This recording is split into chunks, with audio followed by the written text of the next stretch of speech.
చిన్నప్పటి నుంచి ఒకే ఒక అబద్ధం చెప్పుకుంటూ పెంచారు పెద్దలు. అదేంటంటే, తన బాల్యంలో బొమ్మల కోసం ఏడ్చే పిల్లాడి దగ్గర నుండి యవ్వనంలో ఉండే కుర్రాడి వరకు, బాధ్యతలు మోసే పెద్ద మనిషి దగ్గర కూడా తరచూ మనం చెప్పే ఒకే ఒక అబద్ధం: మగాడు ఏడవకూడదు. నిజానికి ప్రతి మగాడు తన మనసారా ఏడవాలి అనుకుంటాడు.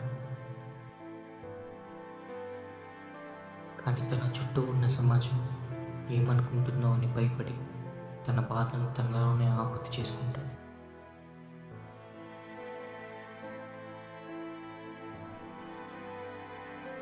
నేను యంత్రాన్ని కాదు, నేను మానవ భావోద్వేగాలు కలిగి ఉన్న ఒక సాధారణమైన మానవుడి.